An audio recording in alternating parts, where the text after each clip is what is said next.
we started a little punk rock band we were called Vital Interest. Ooh, that's a good one. Because we're pretty political.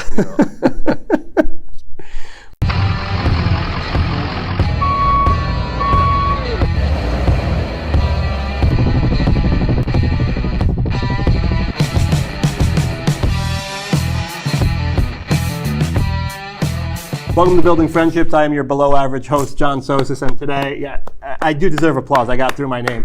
We have one of my favorite people. He's a musician, he's a writer, he's a director. He does everything. Everything. You know him from Powerman 5000. He has his new album coming out. Yes, Abandoned Ship. He has a film, Little Bites, coming out. In the fall? I think October, Okay. I mean, listen. And then we're working on shooting the next one this summer, so it's nonstop party. The one and only Spider-1. Your camera's right there. There we go. I thought maybe the audience would. No, he's not here. He's not going to applaud. No, okay, great. He's making sure all the production's under control. He's not here to boost you up. Thank you for doing this. Yeah, well, listen. Thanks a lot, bud. There's a few dreams I have in life, and this was on one of them, so here I am. Well, listen. I mean, we had to go music today. I'm excited to talk music with you. I'm excited to talk film. You're going to be doing. We've had one guest try this before, the one and only Mark Maron. And how do you do? He actually didn't do bad. We just didn't have a lot of time left, so we're going to see how his attitude was good. It was great. He had a blast. He's never had so much fun. Yeah, I bet. Yeah. So this is like that show where the guy makes people eat hot wings. Yes, except you're not going to leave here nauseous. You're going to leave here with part of a guitar. You should make people eat the Legos. I didn't think about that. That would be cool. I mean, that's good. It seems like that's going to require insurance issues, and I'm trying to avoid that. Excuse me, but I have to put these on if I'm going to read these. You can get these on Amazon. They're like $12 for $1, and they break immediately. But that's perfect. They're really cheap. We'll see if we can last through the entire episode. Hello, children. I'm going to be thrown back to my guys at BrickCraft. Yours looks fucking simple. Like, look at that. Listen, I got to make it easy for myself. It seems like an unfair situation. No, I have 8 bags sitting on the floor here. I just figure this is what I'll get through the episode. Where did we meet? We met at the Christmas party, right? Scout's Christmas party? Scout Taylor Compton's Christmas party. She had a Christmas party, wasn't even at her own house. No, I like that though. That's a good because then you don't have to clean up. How do you know Scout? We met through the Comedy Store. She did a podcast at the Comedy Store, and we just kept in touch after that and became friendly. Yeah, you always have comedians on this show, so people are going to be like, who the fuck is this guy? No, I think you're going to... I have a lot of music industry friends because I spend so much time in the music industry. Yeah, I think you're going to be more well-known than you are giving yourself credit for. I am very famous. I'm already failing. Oh, here we go. When did you start doing this show? During the pandemic. I think the pandemic was a good time to start doing all the random shit that you would need to survive after the pandemic. Like, podcasts are completely gone. Now everything's video content. Oh, yeah? It's crazy. What did you do during the pandemic? That's when I started making movies.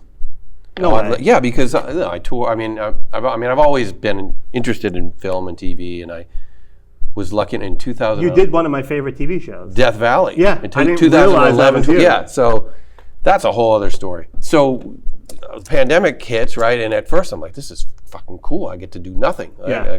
And then it starts to be like, oh shit, I get to do nothing. And music was just, there was no tours, nothing was happening.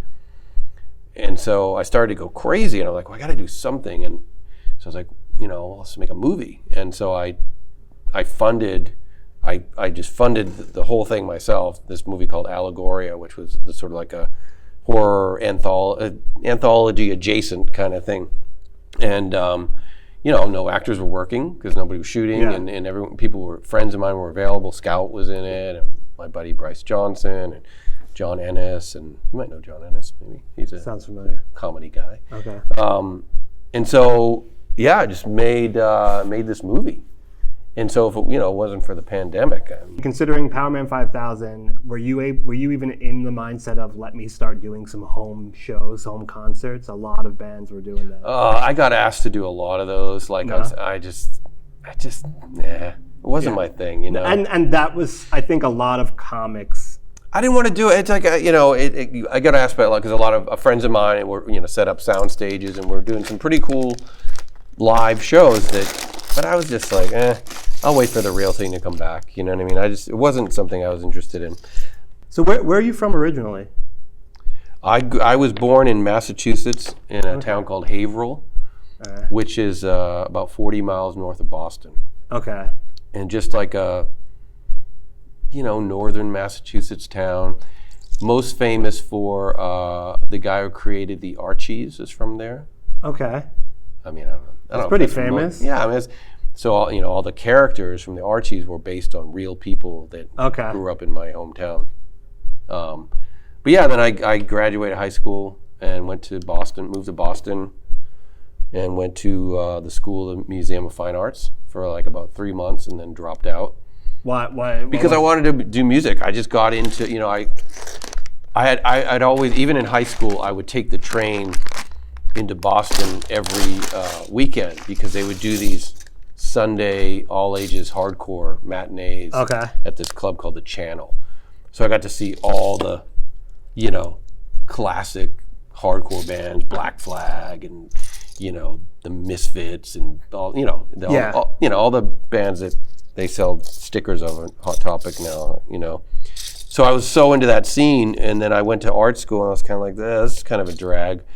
And so I just decided to drop out and try to do music. I mean, you come from a pretty successful music family, at least.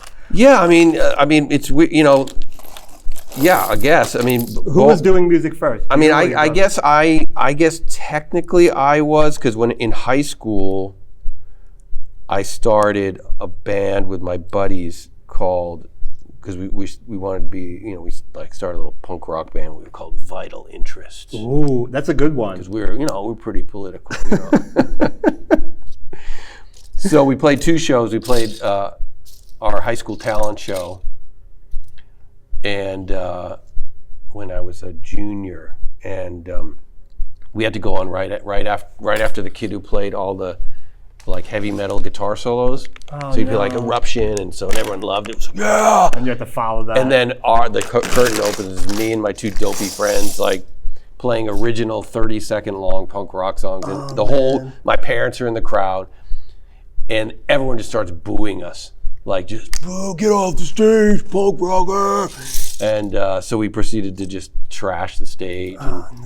But the next year, everyone loved us because I guess we were cool. But yeah, so that was my beginning in music, but I, like everything I do, completely 100% not qualified. And at that time, did you also have a lot love for film, or was that? Really Yeah, I mean, for me, it's always been because growing up in Haverhill, there wasn't a lot to do. It was a small town. I mean, it wasn't that small of a town, but there was no.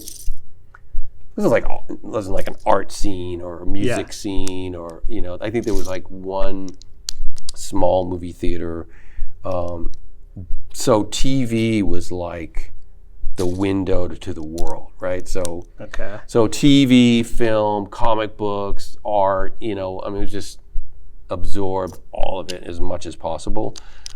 So in fact, I think I probably was more interested in TV and film more than in music. Music was sort of like I always listen to music, every kid does, but like finding my thing, I didn't find like my passion for music until like high school, but before that I was... Which is that's normal. I guess, yeah, you're right. I mean, But the weird thing about film, so when I was a kid, I'm old enough to remember Siskel and Ebert. Yeah. They would review films, and that was like, I kind of credit those guys for making me like look at movies as more than just like entertainment, like because they would talk about films in ways I never heard anybody talk about. Like analyzing it. Yeah, like talk about characters and story structure, and all, which I was like, oh, this is so cool, So through that, I got to develop a deeper interest in that stuff, and so when I was 10 years old, in whatever grade that was, 5th grade or something, and we had a classroom bulletin board, and they asked me what I wanted to do, and I said I want to be the film critic. So my my first movie I reviewed at 10 years old was All That Jazz. Wow. The teacher was like, you fucking saw this? Well, she wasn't say fucking. She was like, you saw this movie? I was like, yeah. Because my parents would. What'd you think? I loved it. Really? Okay. I mean, you know me. Yeah. I'm a dancing fool. But my parents would let us watch anything, like, you know what I mean? Not because they were like crazy, like liberal or anything. They just kind of let us watch whatever we wanted to watch. Yeah. So I don't know. I was watching like, okay, this is wrong. You know, like really gory horror movies. What was the first one you remember seeing as a kid? Well, the first ones weren't always the crazy ones. They were, because when I was a kid, there was a thing called, on Channel 56 in New England, there was a thing called Creature Double Feature. And so they would show a lot of Godzilla movies, stuff like, I was a teenage werewolf. And so those were like the early ones, King Kong.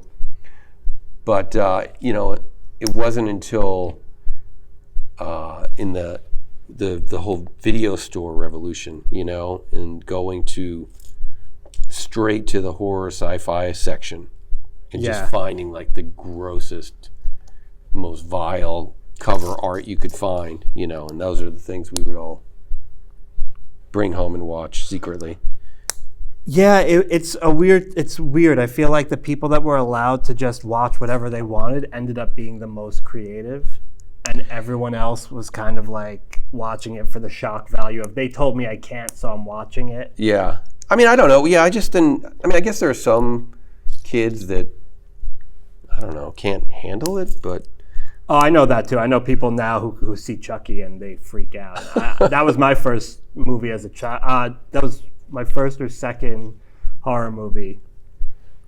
I remember being freaked out. See, I would watch everything, but I remember being freaked out by The Exorcist, but before I even saw it, because I think when The Exorcist came out, I was probably around this, probably like 10 or something. I don't know.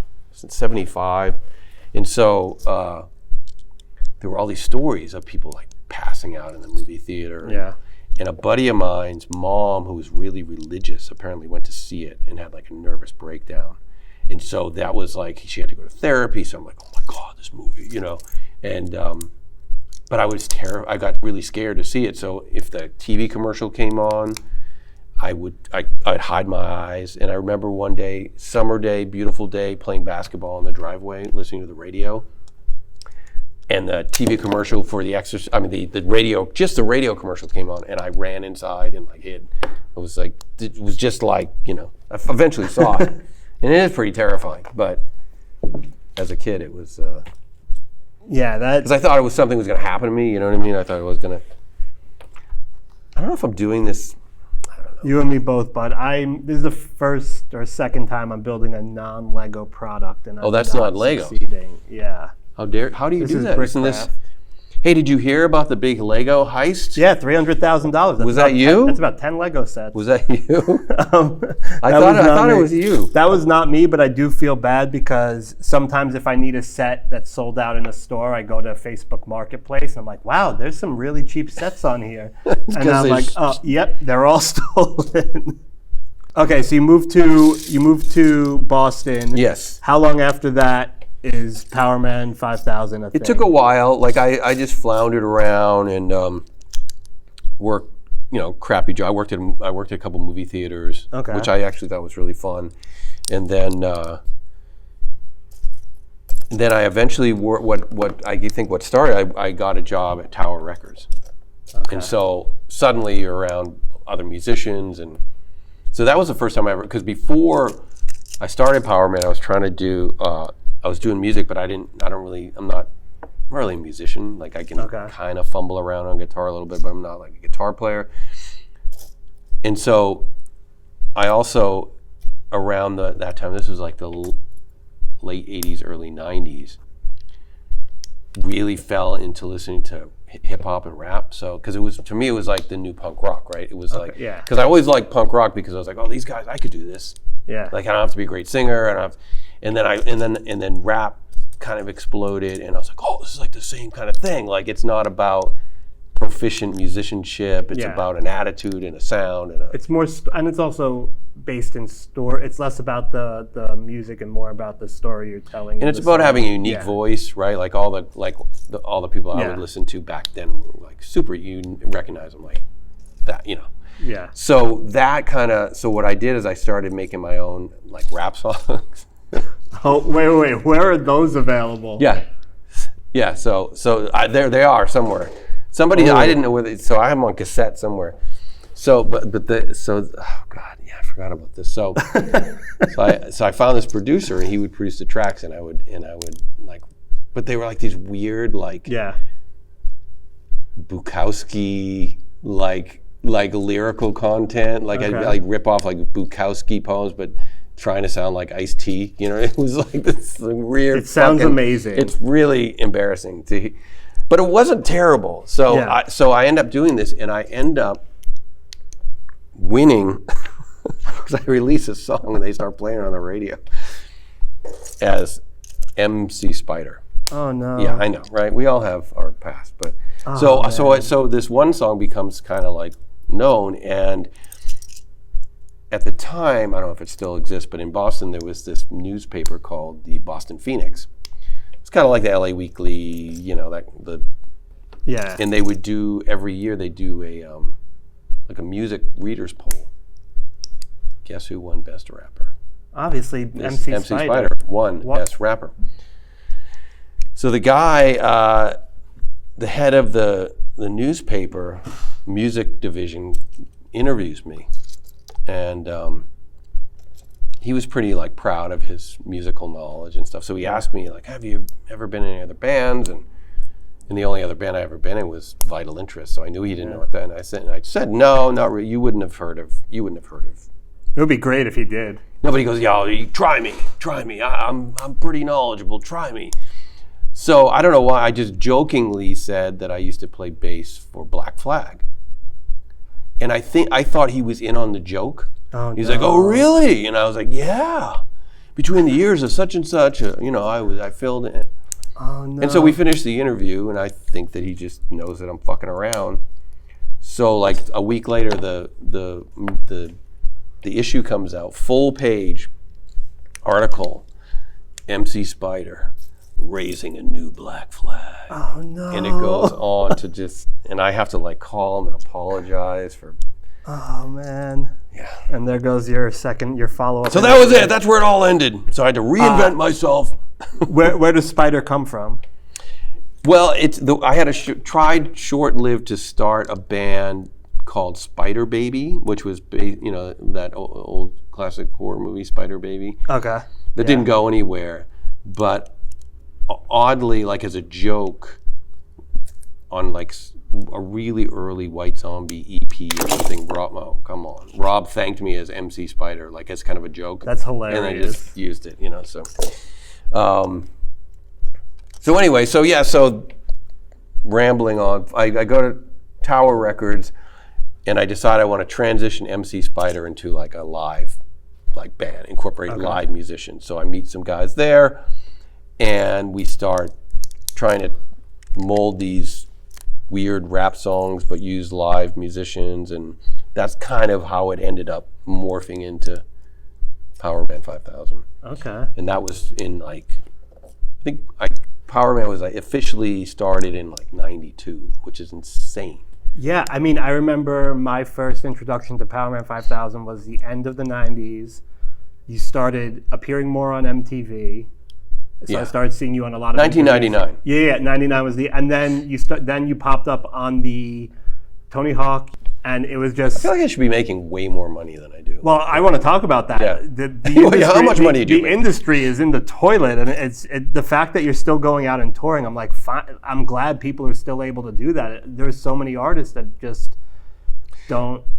I mean, what do you mean it's in the toilet? Touring? No, the music industry, like streaming.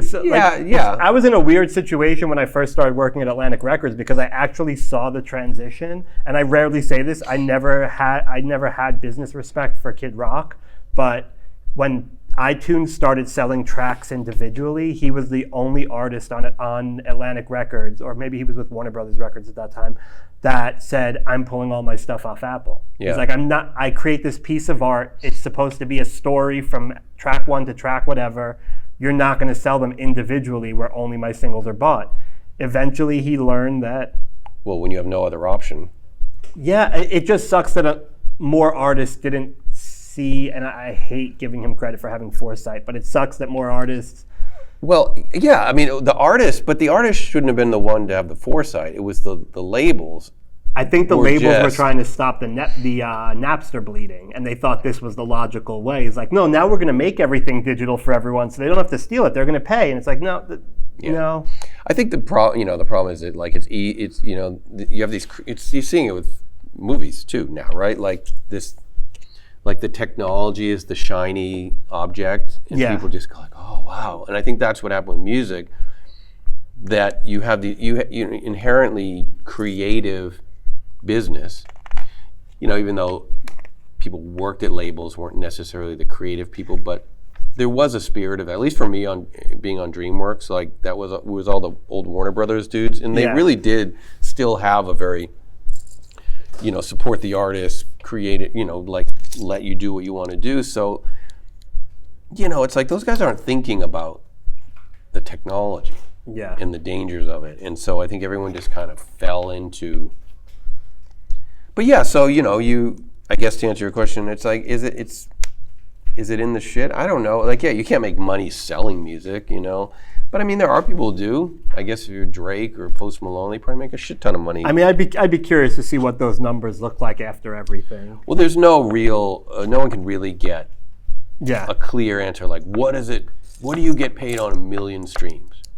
I've heard everything from like $2,800 to $5,000, but you know, so it's the same thing dealing with YouTube and trying to figure out how to like what the monetization is. Well, how do you figure that? Well, it depends on if they watch the full ad or if they watch 15 seconds. Well, and here we are now with film and TV on streaming platforms where you're like, people are, how's your movie doing? I'm like, I don't know.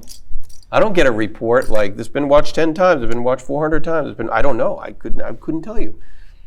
Because I think there's a value to keeping that information under wraps, right? I'd imagine. Well, it's a model that just doesn't allow for information sharing, because once you start sharing that information, the money is gone. Like, yeah, the real value. Yeah, and the reality of like The Office, for example, if you're telling people how much money you're making on streaming The Office, you're Netflix, you've licensed it for $200 million, then you have to pay residuals for every cast member that was on that show. And you're making $15 a month per person. It doesn't matter how many times they watch it. If you have to pay residuals based on a view, the same way you would do for a TV airing, you're going to be in a lot of debt. Well, yeah, and you can't, right? Because it's not based on advertising. So you can't always, it's that's where they're reinventing the wheel. We're going to have, streaming services are going to be basic cable again. You can already tell what with Netflix buying WWE rights for their live shows, they're going to sell advertising on it. So I'm curious to see where we are in a year from now once that deal starts going, but it's just not a livable model. It's like MoviePass. I use MoviePass as a bathroom pass in Times Square. I literally paid $10 a month, and if I had to use a clean bathroom in Times Square, I would go into a movie, buy a ticket, and go up to the clean bathroom. That's amazing. And that movie got they had to pay for that movie, I guess. I guess MoviePass had to pay the theater, but it's not a good business model. It's just survived more than. But I think the encouraging thing is that whenever there are these moments, it creates opportunity to do some. And I particularly, like for me, music it's kind of simple. It's like I don't even think about selling music or how many streams. I put out new music when I feel like writing music, and also to just kind of go, hey, we still exist. For those, so I don't know, let's say you have 100 fans, maybe 2 of them are really sitting around waiting for that new music. The other ones are more casual, which is fine, you kind of know that. But you make new music for the people that care and for yourself. But it really is just about playing live and selling some t-shirts. Yeah. That's it. Now, movies, I guess if you can get some crazy Netflix deal and they'll give you $100 million for a movie, great. But I also am encouraged by the success of, and particularly in horror movies, like indie horror in the theater. And that's where I think is an exciting space to be in, because you can have a movie that, there's a new movie just came out called Late Night with the Devil. Amazing. Yeah, right? I don't know what they made it for. It's, it's a modest budget, small indie movie. It's approaching 10 million at the theater. Now, if it's a Marvel movie, that's a huge dud, but for a movie that they've probably easily made a big profit, right? So like that's exciting to see stuff like that happen. And that's where I hopefully can find a spot, Well, that's why it's kind of great that started for you during the pandemic, because by the time the industry shifts the way that it's going right now, you're going to be one of those people that they're like, okay, this guy knows how to do what we're needing to do, and you're just ready to go. I hope so. I mean, I think people are, we don't always share all the things that we do budgetary wise or whatever, but when a lot of people are very, oh, look at this. Potential spam. Ooh. People are really like confused. Like, how do you do that? How do you make a movie for that in that amount of time for that amount of money? Yeah. And it's like, well, it goes back to what I was saying. My original like love affair with punk rock. It taught me how to do everything, because if you were in a punk band, you knew you had zero commercial appeal. No one was going to give you a dime. So if you wanted to make a record, you had to figure out how to do it on your own. If you couldn't pay for a professional printer to, so you'd Xerox the covers and glue them with a glue stick and whatever, a cassette, and I've always used that model for everything. Is just do as much as you can on your own, and don't look for somebody else to. Yeah, no, I mean that's. How am I doing here, by the way? You're actually doing okay. I don't know if this is right though. That's the problem. Find out. You do this stuff, and then you love Legos, right? I love the peace and quiet it brings me. But if you fuck up one thing, you're done. Yeah. That's the fun of this. It's because one of two things is going to happen. You're going to either focus on the conversation, and the Lego is going to be right, or you're going to focus on the Lego and you're going to release stuff to me that shouldn't be released. Right. Now I don't know how I'm doing. Yeah, it looks like you're doing okay. You're on track. I think. Something's happening here. Yeah, you're building something. That's for sure. So, like the whole film thing, to me, the interesting thing, and not to give it all to Taylor Swift, but what she did for her concert film, where she went directly, I think we spoke about this, where she went directly to AMC and to theaters. I think that's the new play. I don't think the theaters are as scared as they were about not getting the big films. The studios are going to need theaters more than the theaters are going to need the studios soon. Well, I mean, look, if you're Taylor Swift, you can do whatever you want, I suppose, right? So it's kind of an unfair, but you're right. In theory, it was an amazing thing to do. And I also look at it as simple like numbers, right? Like we built all these multiplexes, right, with like 16 screens and but there aren't that many movies anymore, or that many people going. So okay, maybe you got Dune playing on a couple screens, and you got whatever the hell else is out. I don't know, Willy Wonka or something, and then there's 10 other theaters. They got to put something in, So that's where I'm like, well, I know there's a theater and there are 70 seats. Well, maybe my movie can go in that, and. Well, that's one of the good things about being that independent producer, is that you can have those conversations with theaters. But one of the other things I'm enjoying about that exact situation is they're starting to put old films back in theaters. Yeah, that too, right? So like the ability to see films that I love that I never got to see in theaters. I saw Clueless for the first time in theaters a year ago, and I was like, this is amazing. Jurassic Park. It is an exciting, and there's.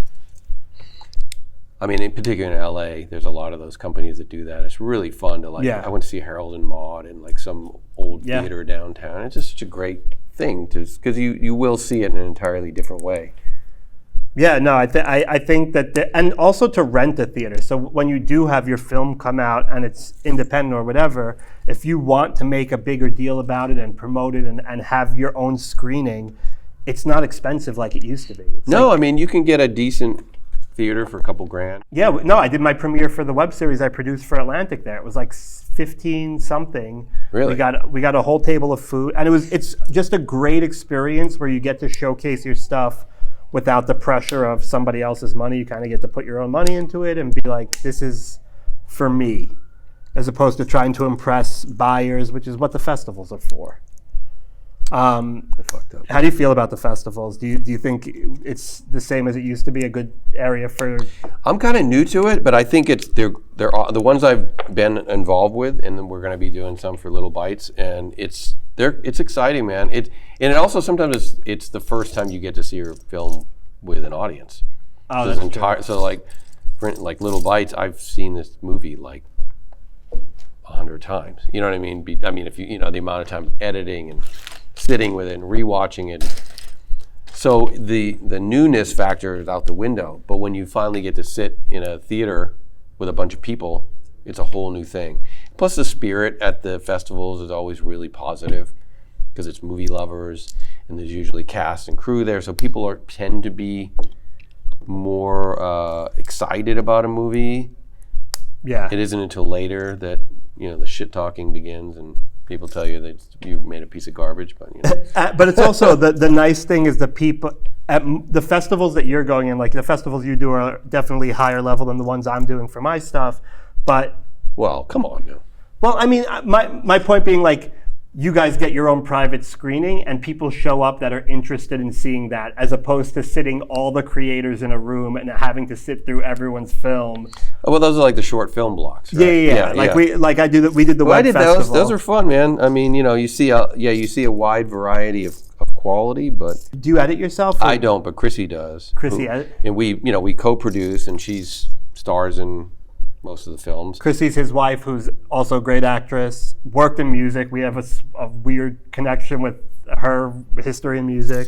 But yeah, she's a great editor. So that's the thing. That's another reason why we do so many things self-contained that it's it definitely helps the.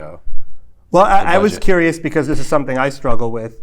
How do you know if something's good? Like when you're staring at it so often, even a script. Yeah. When you're reading it or watching it, even before you see it in front of an audience, like even when I do the screenings and the festivals, I'm horrified for it to be in front of an audience, because by the time we've gotten there, I've seen it so many times. Yeah, you go. Well, it's the same as music. It's in that process that you. Like I always joke, when you start an album, you start writing the first song, and you're just like, guys, I think we're making the next Sgt. Pepper here. Like, we are fucking geniuses. You know what I mean?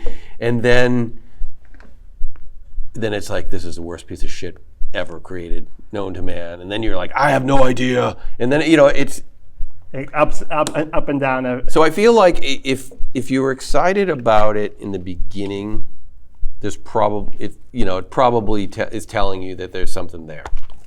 But you can't, you can never maintain that level of enthusiasm through the whole thing.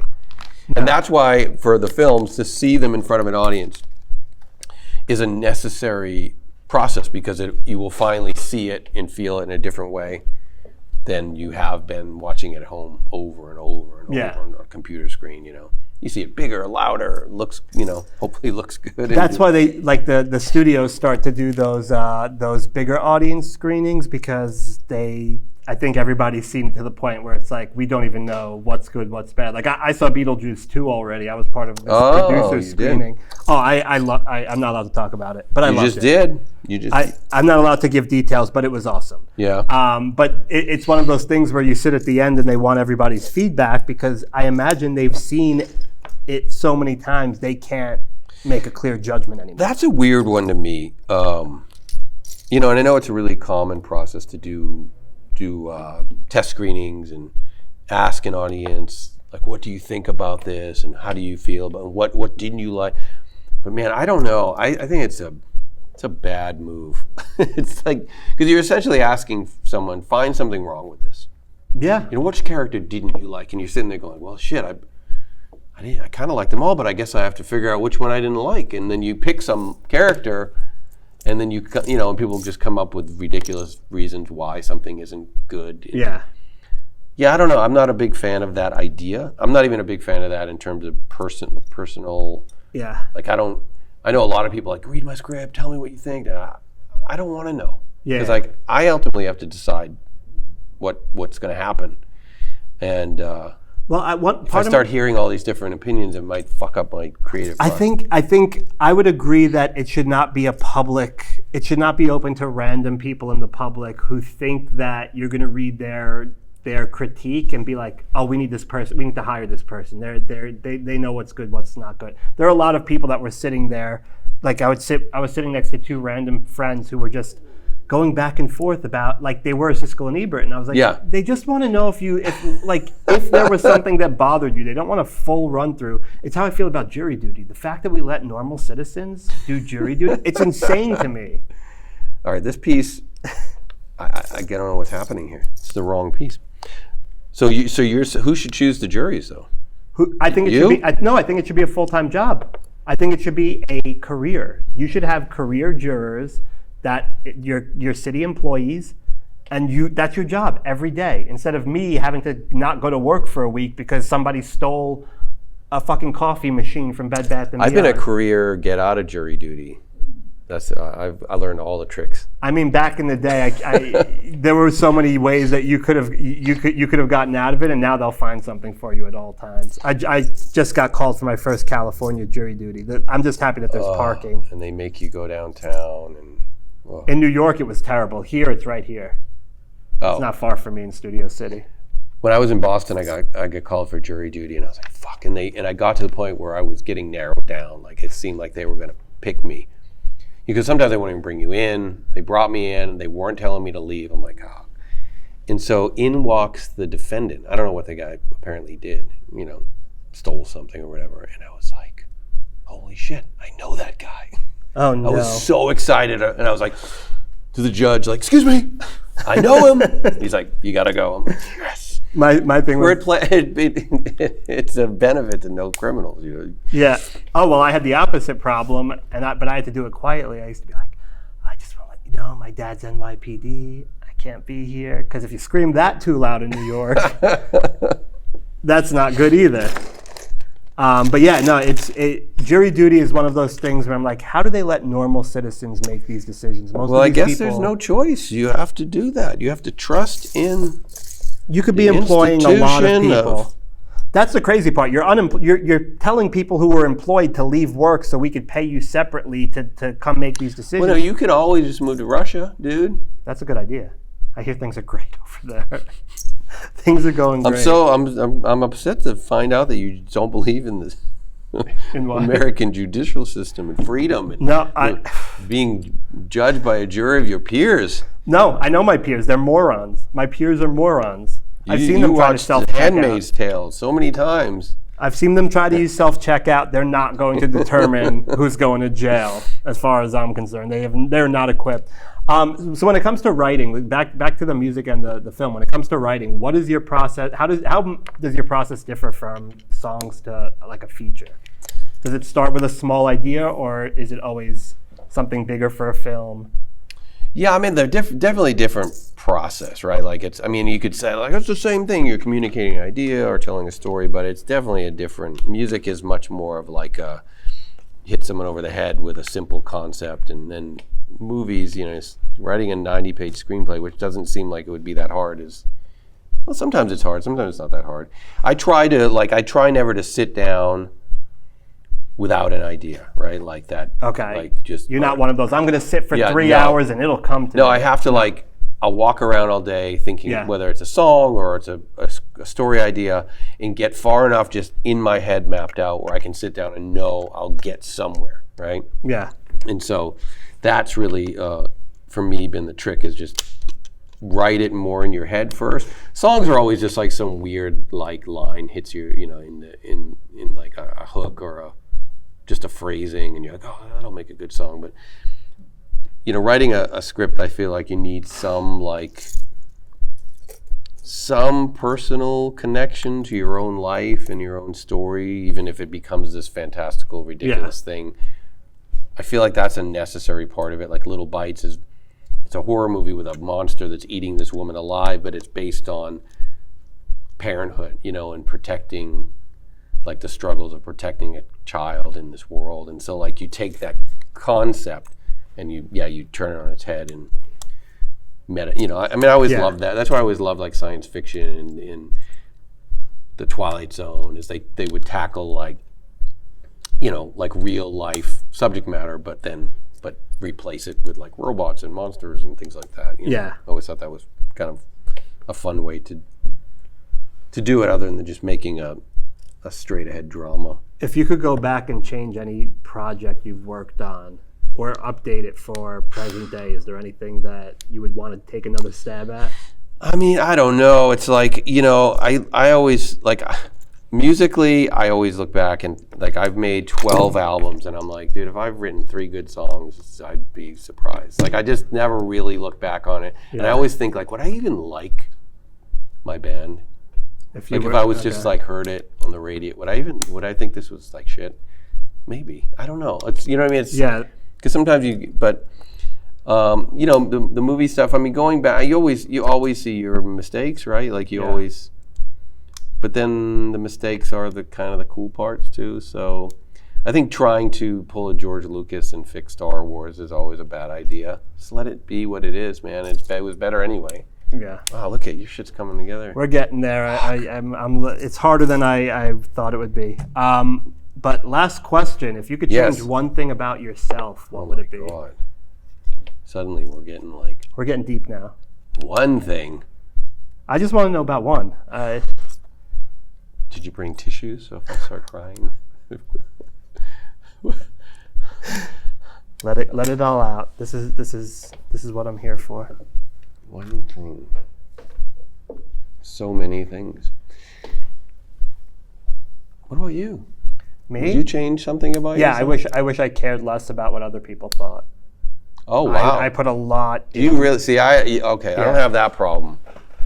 I wish I could be better at that, but I will always want to know what other people think.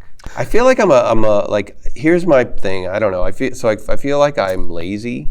Okay. Even though I've done a ton of shit, and I'm always doing something. But I would argue that's an insane thought. But I do. I always feel like I'm so fucking lazy, and I procrastinate a lot, which I'm getting a little bit better at, because I realize that, and these aren't real. I'm sure there's way deeper, darker things that I would absolutely change about myself.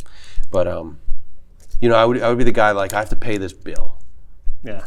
And I have the money to pay it, but I'll let it just sit there, and it'll bug the shit out of me for like a week until I just pay it, and then I feel great. I paid it, and I could have just done that on the day. You're a procrastinator. Yeah, you would change that. So I feel like, but that's not like a bad. I mean, I don't know. I don't think that's bad. I feel like there's more that I wasn't prepared. Yeah. I'm sure if you ask Chrissy, she could find a lot of things that I should change about myself. For my 30th birthday, I had about 10 friends. We just went out for dinner. They played a game called "What Do We Like About John and What's One Thing We Wish You Would Change About Himself." It was pretty fun.